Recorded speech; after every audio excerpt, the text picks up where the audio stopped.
everyone, welcome to TryRight. This is Pack 365, myself Srija. So today in this session, you're going to learn about anesthesia coding in CPT. So how do you code anesthesia in CPT? So first of all, what is anesthesia in CPT? So in medical coding, anesthesia codes, they are used to report the services provided by an anesthesiologist or CRNA. So when a patient is given anesthesia during a surgery or procedure. So these codes tell what type of surgery anesthesia was given for, which body part was involved. It helps the insurance companies to pay correctly for anesthesia services. So why are these CPT anesthesia guidelines important? CPT anesthesia guidelines help the coders to document the anesthesia services correctly, to choose the right anesthesia code, to avoid billing errors or claim denials, to ensure the correct reimbursement. So, without following these guidelines, anesthesia claims may be rejected or underpaid. So, now what is the anesthesia code range and basic structure? So, code ranges are from 00100 to 01999. So, 0 series codes are for anesthesia coding. So, these codes are only for anesthesia services but not for surgery itself. So, how anesthesia codes are organized? Anesthesia codes, they are grouped by body part but not by the type of anesthesia. This means the same type of anesthesia can have different codes depending upon the surgical site. So now body-wise anesthesia code sections. So we have head code ranges from 00100 to 00322. So these are used when anesthesia is given for surgeries involving brain, skull, face, eyes and ears. For example, anesthesia for eye surgery. So you have to choose a code from this range, from the head series range. Next is neck, 00300 to 00352. So these are used for surgeries involving neck structures, throat and cervical area. For example, anesthesia for thyroid surgery. So you have to use neck anesthesia codes. Next is thorax, chest, excluding the heart. 00400 to 00474 series. So these are used for the surgeries involving lungs, chest wall and ribs. So ribs does not include heart surgeries. For example, anesthesia for lung biopsy, you have to code thorax anesthesia code. So anesthesia codes, they do not describe the type of anesthesia, whether it is a general, whether it is a spinal and local.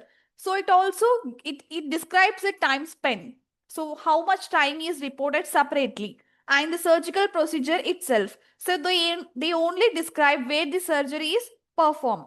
So anesthesia coding is different from surgical coding.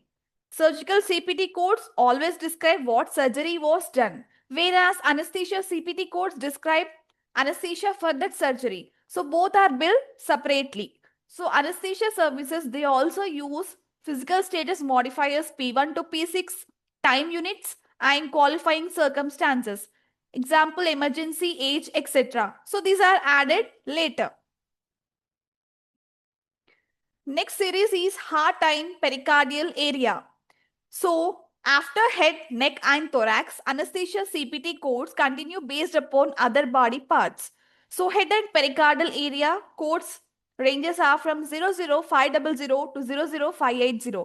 So these are used for anesthesia during heart surgeries as well as procedures on the pericardium. So pericardium is a sac around the heart. For example, if a patient receives anesthesia for open heart surgery, so you have to code from this range of the codes.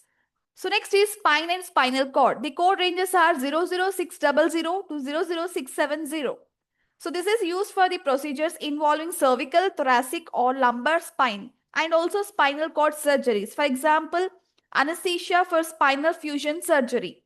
Upper and lower abdomen, 00700 to 00882. So these are used for the surgeries involving stomach, liver, gallbladder and intestines. For example, anesthesia for appendectomy or gallbladder surgery. And pelvis, 00902 to 00952. So these are used for the procedures involving pelvic organs, reproductive organs and pelvic bones. Example, anesthesia for hysterectomy. So here is an example, code 00100. So it represents the anesthesia for procedures on the head. So these are used for the surgeries like cranial surgery and brain procedures. Next is anesthesia formula for reimbursement. So unlike other CPT codes, anesthesia payment is calculated using a formula but not a flat fee. So what are the components of the anesthesia reimbursement formula? So the first is base units. So base units, these are assigned to each anesthesia CPT code. They are determined by the American Society of Anesthesiologists, nothing but ASA. So they always reflect the complexity and risk of the surgery. So the more complex the surgery, there will be more basic units and time units based upon how long the anesthesia services were provided. So time starts when anesthesia begins and ends when the patient is stable. So this is usually calculated in 15-minute increments. So the longer the surgery, the more will be the time units. And third component is modifying units, MU.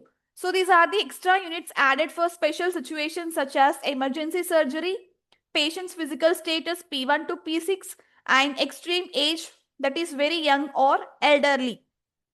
So example is emergency surgery where extra units added. And the fourth component is conversion factor CF. So a dollar amount paid per unit. So this is agreed upon by the insurance companies and the providers. So this varies by payer, that is Medicare, private insurance, etc. So what are base units? Base units show how difficult and risky an anesthesia procedure is. So they are assigned by the American Society of Anesthesiologists. So every anesthesia CPT code has a fixed base unit value. So base units are the starting point for anesthesia payment. So think of base units as a difficulty score of anesthesia. So why are these base units important? Because base units account for the skill required by the anesthesiologist, complexity of the surgery, and risk to the patient. So more complex a surgery is, there will be higher base units, and simple surgery, there will be lower base units. Simple example is, of a simple procedure, the base unit is 5.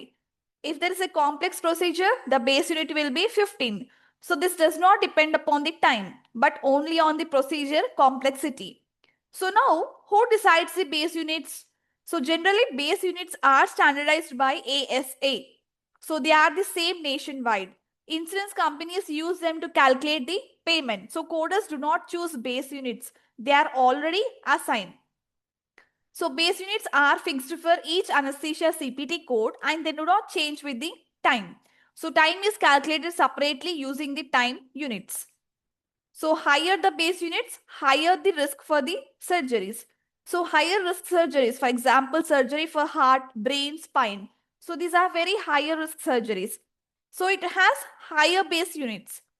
Lower risk surgeries for eye and also some other minor procedures. So they have the lower base units. Here is an example, CPT code 00100. So this is the anesthesia for procedures on the salivary glands, including biopsy. So the base units are 5. It is considered relatively simple. Whereas CPT code 00142, anesthesia for procedures on the eye. Example, cataract surgery. So the base units are 4. So this is very low complexity and the low risk. So how base units fit into payment is, they are used in this formula like base units plus time units plus modifying units into conversion factor gives the total payment. 00170 CPT code, anesthesia for intraoral procedures including biopsy. So here the base units are 6. So these are the procedures which are done inside the mouth. So airway management can be challenging in these procedures. For example, oral biopsy under anesthesia. Next CPT code is 00300, integumentary system of head, neck and posterior trunk. So the base units are 4. So skin procedures on head, neck and back can be done under this CPT code range. Next is 00400, integumentary system, extremities and anterior trunk. So skin procedures may be done on arms, legs and chest. For example, skin graft on arm. So lower risk than the head or neck. So it has the lower base units. 00790, Anesthesia for upper gastrointestinal endoscopic procedures, including biopsy. So procedures like upper GI endoscopy, they have a moderate risk. It has a moderate airway risk. For example, upper endoscopy with biopsy. So the base units are 5. 00810. Anesthesia for lower intestinal endoscopic procedures. So the base units are 3. So colonoscopy type procedures, short duration. It has short duration as well as lower risk. For example, diagnostic colonoscopy. 00840. Anesthesia for intraperitoneal procedures, that is lower abdomen, and the base units are 7. So they include the procedures which are done inside the abdominal cavity. So they have higher risk due to organ involvement. Example, laparoscopic abdominal surgery. So as it has higher risk, the base unit is high. 00910. Anesthesia for transurethral procedures. Base units are 5. So procedures done through urethra. Example, cystoscopy. 0001130. Anesthesia for complete hip arthroplasty. Base units are 7.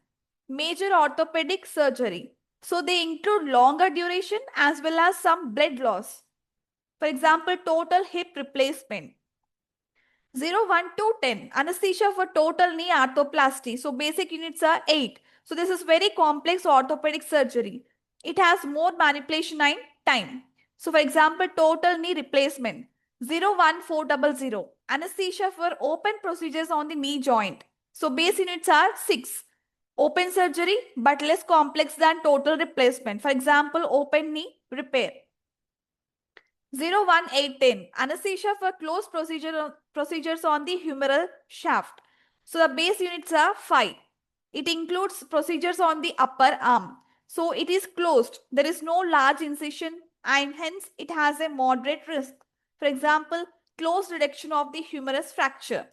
So now why these base units differ? Because base units always increase with the surgical complexity, increases with the duration, with the risk to airway or vital organs, as well as open versus closed procedure.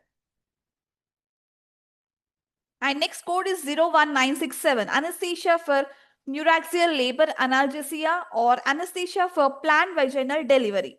So this is used for planned vaginal delivery and also for neuraxial labor analgesia. This is given when the vaginal delivery is planned. So this is commonly refers to epidural or spinal anesthesia during the labor. And the base units for 01967 is 5. Why? Because this reflects the moderate complexity and continuous monitoring during the labor. Now, how to use the base units table? So step 1, to identify the procedure. So find out what procedure was performed and locate the correct anesthesia CPT code. For example, if the procedure is lower GI endoscopy, so you have to assign the CPT code 00810. And step 2, find the base units. So you have to look up the base unit value which is assigned by ASA. So this is your starting point. For example, CPT 00810 code has a base unit value of 3. So you have to assign the base unit value 3. And step 3 is calculate the time units and modifiers. So now you have to add the time units TU based upon the duration of the anesthesia. And also you have to add the modifiers MU for emergency, patient condition, age, etc. On several factors, modifying units will be dependent. So you have to add these two base units to get the total anesthesia units. Now calculation. So the procedure is lower gastrointestinal endoscopy. CPT code is 00810. So it has base units value 3, which is fixed for this code, and time units, it has 30 minutes of anesthesia. And now the units are 2. Usually one unit is 15 minutes and modifying units are 1. Added for special circumstances, for example, emergency. So now calculate the total units. 3 plus 2 plus 1 is 6. So total units are 6. That is, the total anesthesia units is 6. So now what happens after the total units? So to calculate the payment, total units into conversion factor is the anesthesia payment. So you have to convert the factor. It depends upon the payer and also the Medicare and private insurance. So what are time units in this? So time units measure how long the anesthesia care is provided. So time is counted in 15-minute blocks. So each 15 minutes is one time unit. So longer the anesthesia care, more will be the time units and there will be a higher payment. So how time units are calculated? The basic rule is each every 15-minute interval of anesthesia care equals to one time unit. For example, anesthesia duration is 45 minutes. So this is converted into 3 time units, 15 by 45. So now when does anesthesia time start? So anesthesia time begins whenever the anesthesiologist or CRNA starts preparing the patient. So preparation happens in the operating room or in the location where the procedure will occur.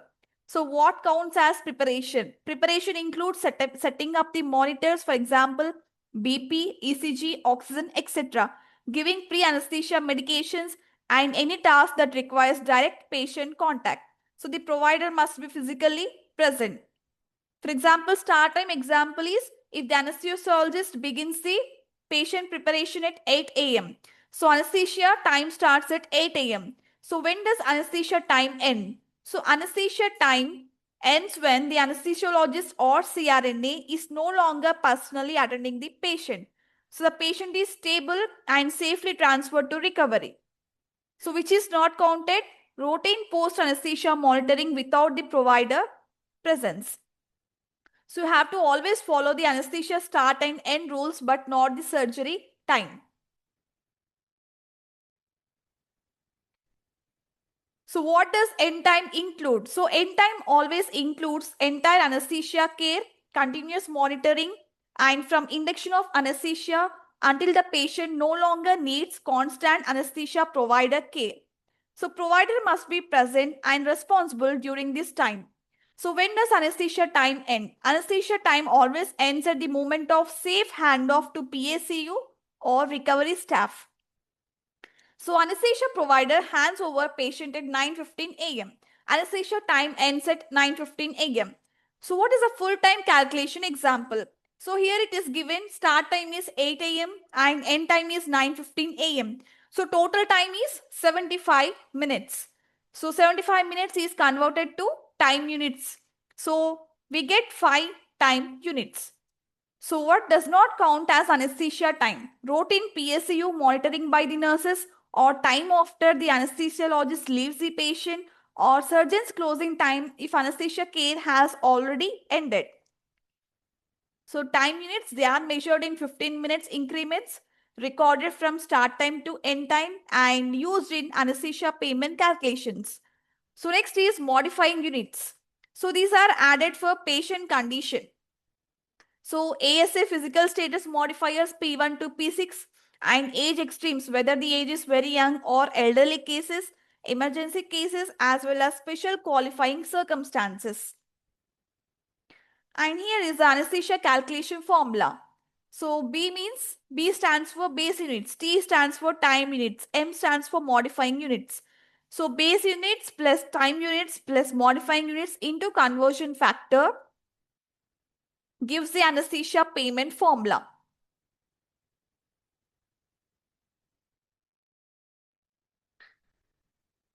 So why are these modifying units important? Because they are the extra units. They are added to anesthesia billing. So whenever the patient condition makes anesthesia more difficulty or more risky or a special circumstances increase the complexity of the care. So they adjust the base units as well as the time units. So why are modifying units important? Not all patients are the same. A healthy patient is easier to manage. A sick or high risk patient needs more care, skill and monitoring. So modifying units make billing fair. So there are types of modifying units. So there are two main types. One is physical status modifiers, also called as ASA modifiers. So based upon the patient's health before anesthesia. So these are defined by ASA and they are written as P1 to P6. So now what are these physical status modifiers? These are two character codes, a alphabet plus a number. So they show how healthy or sick the patient is, how it reflects the risk and complexity during the anesthesia. So the sicker the patient, the higher the modifier. So P1, normal healthy patient. So what does it mean? A completely healthy patient, he has no medical problems and there is no impact on the anesthesia. For example, healthy young adult and a patient with no systemic disease. Young adult, and for example, there would be only a minor elective surgery and there is no history of complications such as diabetes, BP, asthma, and heart disease. So, what is the billing impact? So, there are no extra anesthesia units. So, it is a standard anesthesia fee only. For example, a healthy patient, there is no added complexity. Next is modifier P2, mild systemic disease. So, patient has a mild and controlled disease. Daily activities are not limited. So, anesthesia risk is slightly higher. Common examples are controlled hypertension, controlled diabetes, mild asthma, and obesity without the complications. So, now how will be the billing impact? So, minimal or no increase in the anesthesia fee. So, some payers may allow small adjustment. The key idea is if the disease is present but it is well controlled. P3 modifier, severe systemic disease. So patient has a serious disease and this disease affects daily life and it has higher anesthesia risk. So what are the examples? Uncontrolled diabetes, severe asthma, COPD, heart disease and kidney disease. So what would be the billing impact? Moderate increase in the anesthesia units. It reflects the higher monitoring and skill required. The key idea is sick patient with daily life impact. P4, severe systemic disease, constant threat to life. So patient has a life-threatening condition. So he has very high anesthesia risk. Examples like recent heart attack, severe heart failure, sepsis, and advanced kidney failure. So what would be the billing impact? It has higher anesthesia units and justified due to the critical condition. So patient's life is at risk even before the surgery. Patient may survive, but anesthesia and surgery are high risk. So condition always affects the daily life and vital organs. For example, end-stage heart disease, severe heart failure, advanced lung disease requiring oxygen, and kidney failure with complications. So next is P5 modifier for moribund patient not expected to survive without surgery. So that means the patient is almost dying and he will not survive unless surgery is done immediately. So it has very emergency condition of the surgery. So surgery is at a last chance to save the life. Survival is uncertain even with the surgery. Examples like ruptured abdominal aortic aneurysm, massive trauma with internal bleeding and severe brain injury with instability. So a patient with a ruptured abdominal aneurysm in critical condition needing immediate surgery is an example. So what is the billing impact? Maximum allowable anesthesia billing. Because extreme emergency is required, constant life-saving monitoring and very high risk of death. Next modifier is P6 modifier, brain dead patient for organ donation. What does that mean? So patient is already legally dead, that is brain dead, and surgery is done only to remove the organs for transplantation. So there is no chance of recovery. Surgery is not for the patient's survival. Purpose of the surgery is organ preservation. So examples like confirmed brain death due to severe head injury and surgery for organ harvesting. So if example is a patient with irreversible brain injury, confirmed brain dead. So he is undergoing surgery for organ retrieval. And what would be the billing impact? So it is usually handled under special transplant billing rules, not the same as routine surgery billing. So the patient is already brain dead. So now, how physical status modifiers affect the anesthesia reimbursement? So what are physical status modifiers? So they are added to anesthesia CPT codes to show how sick the patient is. So more sicker the patient, there will be more risk of life. So more risk, it is more work for anesthesiologist. So more work, definitely the provider would get the higher payment. So these modifiers help the insurance companies to adjust the payment fairly. Patients with P3, P4 and P5 need more monitoring, need more skill and experience as well as they have higher chance of complications. So they usually get higher reimbursement. So what are the insurance rules which can vary? So the extra units added for each ASA level can differ. So it always depends upon the Medicare, private insurance, and also regional or hospital rules. So however, Medicare and most insurance follow similar ASA guidelines. So unit values may not be exactly the same anywhere. For example, P1 modifier, it has P1 is normal healthy patient.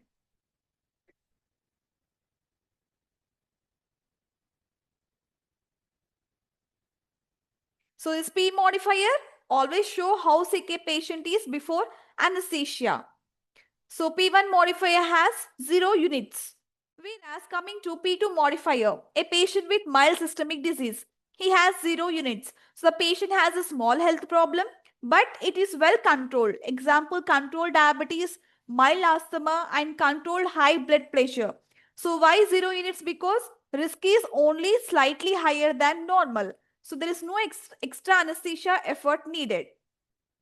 P3 modifier has 1 unit, severe systemic disease. So the patient has a serious disease, but it is not immediately life-threatening. And what are the examples? Uncontrolled diabetes, COPD, and stable heart disease. So why only 1 unit assigned for P3 modifier? Because it needs more monitoring and higher chance of complications. P4 modifier, severe systemic disease that is a constant threat to life. So patient has a very severe illness that can cause death at any time. So that's why the basic units are 2. So why 2 units means it has very high anesthesia risk and continuous monitoring required. So examples like severe heart failure, advanced lung disease and kidney failure with complications. P5 is a moribund patient who is not expected to survive without the operation. So patient is almost dying and will not survive without surgery. Example like massive trauma, ruptured aneurysm and severe internal bleeding. So the units are 3. Maximum risk and surgery is the last hope for the survival. And the last modifier is P6, a declared brain dead patient whose organs are being removed for donor purposes. So the units are 0. So the patient is brain dead and surgery is done only to remove the organs for donation. So why only 0 units means no anesthesia risk for the patient survival. Hence 0 units are applied and only this is only a special case for transplant billing. So this is for the modifiers of the anesthesia and how the physical status modifiers impact the anesthesia reimbursement. So this is for today's session. I hope this session has helped you. So in the next session, you will be able to learn how codes are classified under anesthesia coding. What are the code ranges? How they are classified? How they are differentiated into different parts of the body. Thank you.